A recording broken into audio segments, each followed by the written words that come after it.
প্রশাসনের প্রাণকেন্দ্র সচিবালয়ে মধ্যরাতে ভয়াবহ আগুন নেভাতে ফায়ার সার্ভিসের ১৯টি ইউনিট গলদঘর্ম দুর্ঘটনায় নিহত ফায়ার ফাইটারের জানাজা বাদ জোহর। আমি ড্রাইভার, গাড়ি আছে এই পাশে, এখন গাড়ি তো সরাইতে পারতেছি, গ্লাস ভেঙে পড়লে তো গাড়ি ভেঙে দেবো। সবগুলো বাতি কিন্তু অফ করেই বের হয়। এই আগুনটা কিন্তু স্বাভাবিক কোনো আগুন না, আমরা মনে করছি বিদ্যুৎ লাইন যেটা আছে, যখন এক জায়গায় আগুন ধরলে বিদ্যুৎ লাইনের মতো সব জায়গায় ছড়ায় পড়ে, এটা হতে পারে, বাট ইনিশিয়াল কারণ আমরা এখনো বের করতে পারি নাই। প্রবল নিরাপত্তা বেষ্টিত এলাকায় রাতে আগুন লাগা নিয়ে প্রশ্ন, জানা যাচ্ছে না নথিপত্রের তথ্য, গঠিত হচ্ছে তদন্ত কমিটি। এটার ব্যাপারে আমরা একটা তদন্ত কমিটি গঠন করে দিচ্ছি, তা ৫ জন হতে পারে, ৭ জন হতে পারে, ৯ জন হতে পারে, ১১ জন হতে পারে।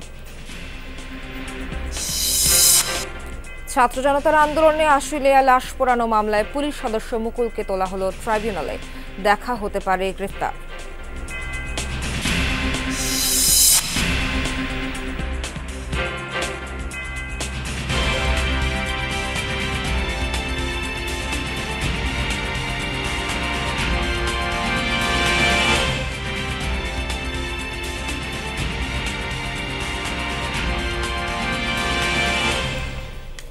স্বাগত সবাইকে, আমন্ত্রণ যমুনা নিউজ। এতক্ষণ শিরোনাম দেখছিলেন, বিস্তারিত খবর জানাবো আমি নাবিলা সোহার। দীর্ঘ ৬ ঘন্টা পর নিয়ন্ত্রণে এলো সচিবালয়ের আগুন। সকাল ৮টা ৫ মিনিটে আগুন নিয়ন্ত্রণে আসার খবর নিশ্চিত করে ফায়ার সার্ভিস। বর্তমানে পুরোপুরি নির্বাপনের কাজ করছে ১৯টি ইউনিট। রাত ১টা ৫২ মিনিটে অগ্নিকাণ্ডের খবর পায় ফায়ার সার্ভিস। কিছুক্ষণের মধ্যে ঘটনাস্থলে পৌঁছান ফায়ার ফাইটাররা। শুরুতে আগুন নিয়ন্ত্রণের জন্য ৮টি ইউনিট কাজ করে, তবে ভয়াবহতা বাড়তে থাকলে পরে আরও 10টি ইউনিট যুক্ত হয়। ষষ্ঠ থেকে ৯ম তলা পর্যন্ত ছড়িয়ে পড়ে আগুন। অগ্নিকাণ্ডের ফলে পুরো সচিবালয় এলাকা কালো ও ঘন ধোঁয়ায় ঢেকে যায়। এখনও জানা যায়নি আগুন লাগার প্রকৃত কারণ। ঘটনাস্থলে ফায়ার সার্ভিসের পাশাপাশি সেনাবাহিনী, পুলিশ, বিজিবি, র্যাব ও এপিবিএন সদস্যরা কাজ করছেন। সচিবালয়ের ৫ নম্বর গেট খুলে দেওয়া হয়েছে। বাইরে অপেক্ষারত কর্মকর্তা কর্মচারীরা ঢুকেছেন নিজ নিজ কার্যালয়ে।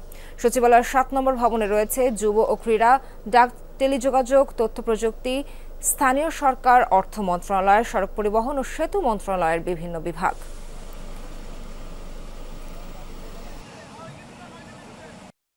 সেটা হৃৎপিণ্ড। আজকে এই হৃৎপিণ্ডে যে আগুনটা লেগেছে, এই আগুনটা কিন্তু স্বাভাবিক কোনো আগুন না, আমরা মনে করছি। কারণ কারেন্টে যদি আগুনটা লেগে থাকে তাহলে একটা জায়গায় লেগে থাকবে, কিন্তু আগুনটা লেগেছে প্রত্যেকটা স্পটে জায়গায় জায়গায়।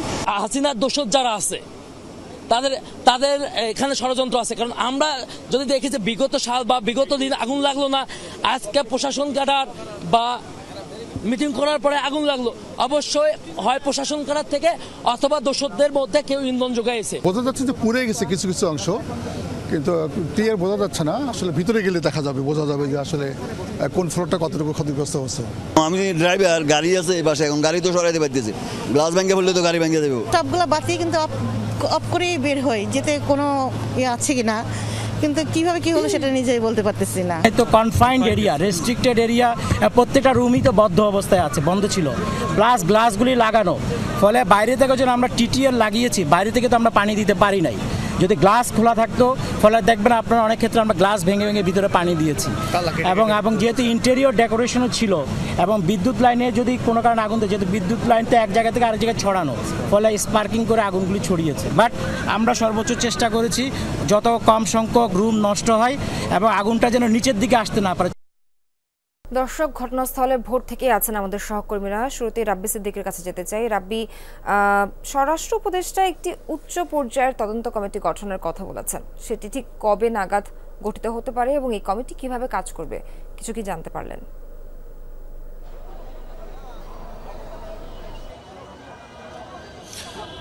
সোহার, তদন্ত কমিটি কিন্তু এরই মধ্যে কাজ শুরু করে দিয়েছে। তারা ঘটনাস্থল যে ভবনটিতে আগুন লেগেছে সেই ৭ নম্বর ভবনটি পরিদর্শন করবেন, এবং এই জন্য আমরা দেখেছি যে তদন্ত কমিটির সদস্যরা তারা কিছুক্ষণ আগে এই ৫ নাম্বার গেট দিয়ে তারা ভেতরে প্রবেশ করেছেন। এবং আমরা বলতেই পারি যে আসলে উচ্চ পর্যায়ে তদন্ত কমিটি খুব দ্রুতই একটি রিপোর্ট দিবে যে কেন কেন কিভাবে এই আগুনের সূত্রপাত। এখন আমরা যে 5 নম্বর গেটে, এই গেটের পরিস্থিতি যদি বলি যে এখন আসলে অধিকাংশ সচিবালয়ের যারা কর্মকর্তা কর্মচারীরা আছেন তারা ভেতরে প্রবেশ করেছেন এবং ভেতর থেকে যারা বেরিয়ে এসেছেন তারা বলছেন যে আসলে অনেক জায়গায় বিদ্যুৎবিহীন এবং সেই সাথে কাজের পরিবেশ নেই, সে কারণে আসলে অফিস করা যাচ্ছে না, সেই তথ্যটি তারা দিচ্ছেন। আর আগুনের পরপরই আমরা দেখেছি যে এখানে কিন্তু সচিবালয় স্টাফরা তারা এখানে উপস্থিত ছিলেন এবং তারা কিন্তু এই আগুনকে সাধারণ আগুন মনে করছেন না, তারা আশঙ্কা করছেন এটি নাশকতা এবং তদন্ত যারা দায়িত্বে আছেন তারা যেন সঠিক তদন্ত করে এবং প্রকৃত ঘটনা যেন বের হয়ে আসে সেই আশাবাদের কথা তারা বারবার বলেছেন। নাশকতা এই অর্থে তারা বলছেন যে আপনি দেখেছেন সোহার, এই 7 নম্বর ভবনের 2 পাশে আগুন এবং মাঝখানে আগুন, তার মানে বাকি অংশে কিন্তু আগুন কিন্তু ছড়ায়নি। 2 পাশের আগুন আমরা দেখেছি, সেই আগুন কিন্তু প্রায় 6 ঘন্টা চেষ্টার পর নিয়ন্ত্রণে নিয়ে আসে ফায়ার সার্ভিস। এটি আসলে এই একটি ভবন, যেই ভবনটির আগুন লেগেছে 6ষ্ঠ তলা থেকে, সেই আগুন 6ষ্ঠ তলা থেকে 9ম তলা পর্যন্ত ছড়ালো, তবে পুরো ভবনে কিন্তু আগুন ছড়ায়নি। এই কারণেই আসলে সচিবালয়ের কর্মকর্তা কর্মচারীরা এবং যারা আগুন নিভিয়েছেন ফায়ার সার্ভিসের যারা ফায়ার ফাইটার তারাও আশঙ্কা করছেন যে এখানে নাশকতা থাকতে পারে। সোহার, রাব্বি, ধন্যবাদ আপনাকে। একটু যেতে চাই আমাদের আরেক সহকর্মী আরিফুর রহমান সবুজের কাছে। সবুজ, অবশ্যই আপডেট জানতে চাই, আগুন লাগার সবশেষ আপডেট, একই সাথে ক্ষয়ক্ষতির পরিমাণ কি নিরূপণ করা সম্ভব হয়েছে কিনা এবং বিভিন্ন দপ্তরে তো অনেক গুরুত্বপূর্ণ নথিও আছে, সেগুলোর সবশেষ কি অবস্থা কিছু জানা গেছে কিনা?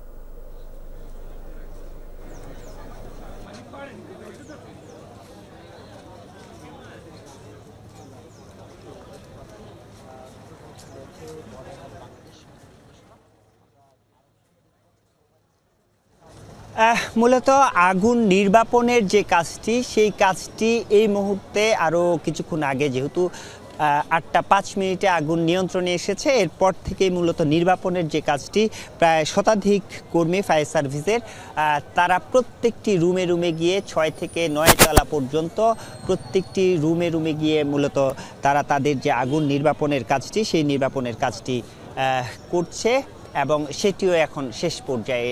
এখন আমরা যতটুকু দেখছি যে কিছুক্ষণ আগেও যে একটু করে ধোঁয়া বের হচ্ছিল, সেই ধোঁয়াটিও এখন নেই।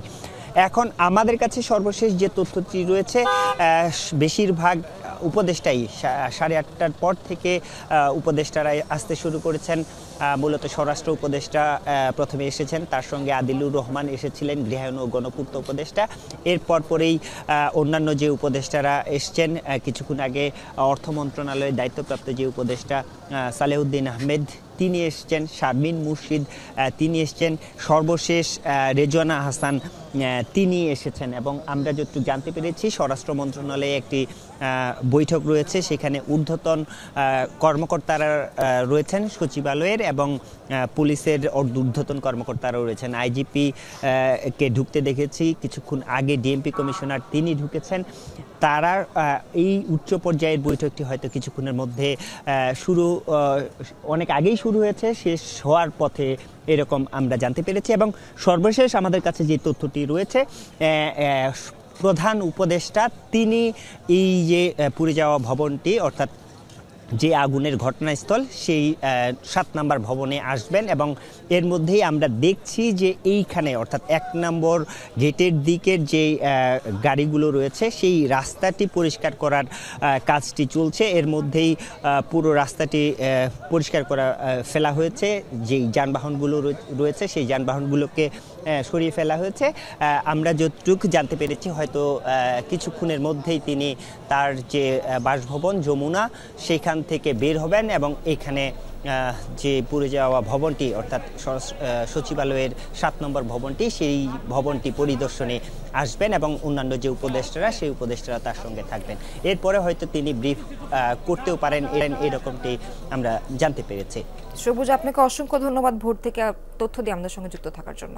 সচিবালয়ে লাগা আগুনের ঘটনাস্থল পরিদর্শন করেছেন স্বরাষ্ট্র উপদেষ্টা লেফটেন্যান্ট জেনারেল অবসরপ্রাপ্ত মোহাম্মদ জাহাঙ্গীর আলম চৌধুরী। এ সময় তিনি এই ঘটনায় শক্তিশালী তদন্ত কমিটি গঠনের কথা জানান, যার সদস্য সংখ্যা হতে পারে 5 থেকে 9 জন।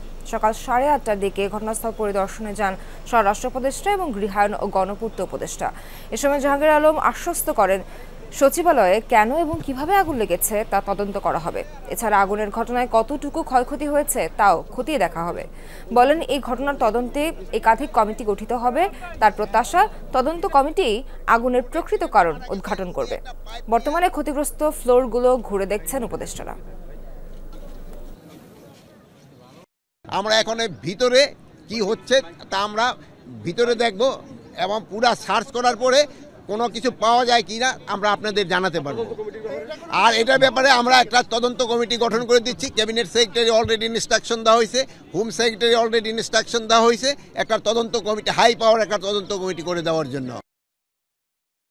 সচিবালয়ের আগুন নিয়ন্ত্রণের সময় ঘটনাস্থলে একটি ট্রাকের ধাক্কায় নিহত হন ফায়ার ফাইটার মোহাম্মদ সোহানুজ্জামান নয়ন। এছাড়া আরেকজন সদস্য ঢাকা মেডিকেলে চিকিৎসা নিয়ে বাড়ি ফিরে গেছেন। সচিবালয়ে আগুন নিয়ন্ত্রণে ওয়াটার টেন্ডারে পানির পাইপ লাগিয়ে সড়ক পার হচ্ছিলেন নয়ন। এ সময় নিয়ন্ত্রণহীন একটা ট্রাক ধাক্কা দেয় তাকে। গুরুতর আহত নয়নকে উদ্ধার করে ঢাকা মেডিকেলে নেওয়া হলে চিকিৎসকরা তাকে মৃত ঘোষণা করেন। নয়ন ফায়ার সার্ভিসেস সিদ্দিক বাজার কার্যালয়ের স্পেশাল ইউনিটে ছিলেন। তিনি দীর্ঘ 2 বছর ধরে কর্মরত ছিলেন এই ইউনিটে। তার গ্রামের বাড়ি রংপুর জেলার মিঠাপুকুর উপজেলায়। সেখান থেকে মরদেহ বুঝে নিতে রওনা দিয়েছেন পরিবারের সদস্যরা। এদিকে বাদ জোহর বঙ্গবাজার অবস্থিত ফায়ার সার্ভিসের হেডকোয়ার্টারে অনুষ্ঠিত হবে নয়নের প্রথম নামাজে জানাজা। একটা দুঃখজনক ঘটনা ঘটেছে, সেটা সকালবেলা যখন ফার্স্ট আওয়ারে এসে আমাদের একজন ফায়ার ফাইটার পানির পাম্প থেকে লাইন সংযোগ করছিল, ওই সময় রাস্তা পার হওয়ার সময় একটা দ্রুতগামী ট্রাক তাকে আঘাত করে এবং তাকে হাসপাতালে নিয়ে যাওয়ার পর ঢাকা মেডিকেল হসপিটালে তাকে মৃত ঘোষণা করা হয়। ইন্না লিল্লাহি ওয়া ইন্না ইলাইহি রাজিউন। বৈষম্য বিরোধী ছাত্র জনতার আন্দোলনে সাভারের আশুলিয়ায় লাশ পোড়ানোর মামলায় পুলিশ সদস্য মুকুলকে আন্তর্জাতিক অপরাধ ট্রাইব্যুনালে হাজির করা হয়েছে। সকাল 10টা নাগাদ মুকুলকে আন্তর্জাতিক অপরাধ ট্রাইব্যুনালে হাজির করা হয়। কেরানীগঞ্জ কেন্দ্রীয় কারাগার থেকে তাকে ট্রাইব্যুনালে আনা হয়। বিচারপতি গোলাম মুর্তজা মজুমদারের নেতৃত্বাধীন ট্রাইব্যুনালে তাকে আজ জুলাই আন্দোলনে দায়ের করা গণহত্যা মামলায় গ্রেফতার দেখানো হতে পারে। এর আগে লাশ পোড়ানোর ঘটনায় দায়ের করা মামলায় আসামিদের বিরুদ্ধে গ্রেফতারি পরোয়ানা জারি করা হয়। ঢাকা 19 আসনের সাবেক সাংসদ সাইফুল ইসলাম ও 4 পুলিশ কর্মকর্তার বিরুদ্ধে পরোয়ানা জারি করে ট্রাইব্যুনাল। নিখোঁজের 5 দিন পর ফিরে এসেছেন বৈষম্য বিরোধী ছাত্র আন্দোলনের সহ সমন্বয়ক খালেদ হাসান।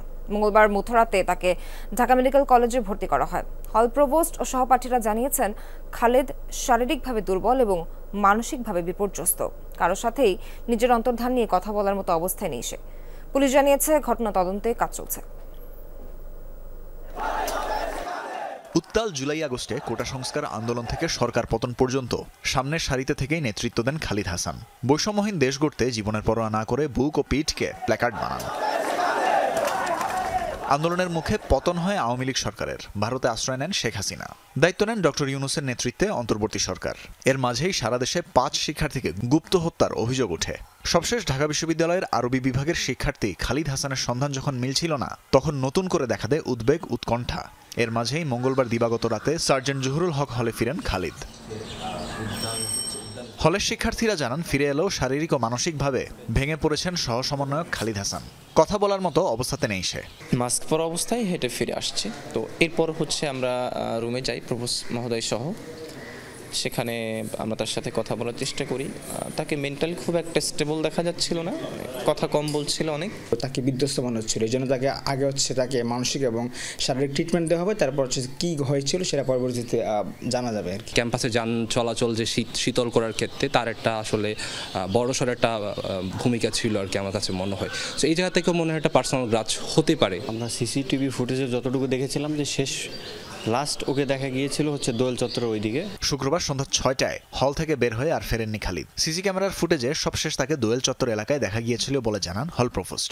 বলেন, প্রত্যাবর্তনের পর খালিদ উচ্চ রক্তচাপে ভুগছিলেন, তাই তাকে ঢাকা মেডিকেলে ভর্তি করা হয়েছে। 6:03-4 দিকেও এখান থেকে বের হয়ে যায়। আমাদের একজন দারোয়ান এসে বলল যে স্যার উনি ফিরে এসেছেন খালিদ।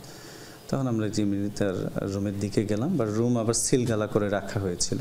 তাকে খুব একটা অসুস্থ বলবো বা দুর্বল মনে হচ্ছিল, একটা ট্রমার মধ্যে ছিল ইনিশিয়ালি, এরকম মনে হচ্ছিল আর কি। তো যার কারণে আমি ইনিশিয়ালি যেটা করেছি, ও সুস্থ আছে কি না এটা আমি জিজ্ঞাসা করলাম। করার পরে মেডিকেলের আমাদের যে চিফ মেডিকেল অফিসার আছে তাকে ফোন দেওয়া হলো। উনি আবার সাথে সাথে একজন ডাক্তার পাঠালেন। ডাক্তার তার চেক আপ করার পরে বলল যে তার যে প্রেশার, ব্লাড প্রেশার একটু হাই ছিল। নিখোঁজের ঘটনা তদন্তে কাজ চলমান বলে জানিয়েছে পুলিশ। সে তো অলরেডি চলে এসছে। আমরা এর আগে সম্ভাব্য সব জায়গায় খোঁজাখুঁজি করেছি, আমাদের যে পদ্ধতি আছে সেটা আমরা চেষ্টা করেছি। তার সাথে কথা বলা যায়নি, তার সাথে কথা বললে হয়তো জানাতে পারছি। এদিকে কেন্দ্রীয় সমন্বয়করা বলছেন আন্দোলনে সক্রিয় থাকায় নানা ধরনের হুমকির মুখোমুখি হতে হচ্ছে তাদের। তানভীর মৌসুম, যমুনা নিউজ, ঢাকা। রাজধানীর মোহাম্মদপুরে আদাবর থানা এলাকায় স্বপন নামের এক যুবককে কুপিয়ে হত্যার অভিযোগ উঠেছে। বুধবার ঘটে এই ঘটনা। তিনি মোহাম্মদপুর থেকে উত্তরা রুটে চলাচলকারী ভূঁইয়া পরিবহনের একটি বাসের মালিক। স্বজনরা জানায় বাসের চালক সোহেল গাড়ির একটি চাকা বিক্রি করে দিয়েছিল, সেটি নিয়ে স্বপনের সাথে তার দ্বন্দ্ব হয়। এরই জেরে সন্ধ্যায় শিয়া মসজিদ এলাকায় স্বপনকে ছুরিকাঘাত করে সোহেল। স্থানীয়রা হাসপাতালে নিয়ে গেলে কর্তব্যরত চিকিৎসকরা তাকে মৃত ঘোষণা করেন। নিহত স্বপন মোহাম্মদপুরের ঢাকা উদ্যান এলাকায় পরিবার নিয়ে থাকতেন। তার দুটি কন্যা সন্তান আছে। এ ঘটনায় নিহত স্ত্রী আদাবর থানায় মামলা দায়ের করেছেন। চলছে আসামিকে ধরার চেষ্টা। মধ্য গাজার নুসাইরাতে ইসরায়েলি হামলায় একসঙ্গে 5 সাংবাদিকের মৃত্যু হয়েছে। উপত্যকায় স্বাস্থ্য কর্তৃপক্ষ জানায়, স্থানীয় সময় বৃহস্পতিবার নুসাইরাতের আল আউদা হাসপাতালের কাছাকাছি সাংবাদিকদের একটি গাড়িতে হামলা চালানো হয়। এ সময় প্রাণ হারান ওই 5 সাংবাদিক। নিহতদের সবাই ফিলিস্তিনি টেলিভিশন আল কুদসে কর্মরত ছিলেন। প্রেস লেখা স্টিকার থাকা সত্ত্বেও গাড়িটিতে হামলা চালায় ইসরায়েলি সেনারা। এরই মধ্যে এই হামলার দায় স্বীকার করেছে তারা। এদিকে গাজা সিটির জয়তুনে ইসরায়েলি হামলায় আরও 5 জনের মৃত্যু হয়েছে, আহত হয়েছেন 10 ফিলিস্তিনি। হামলা চালানো হয়েছে আরও বেশ কয়েকটি এলাকাতে।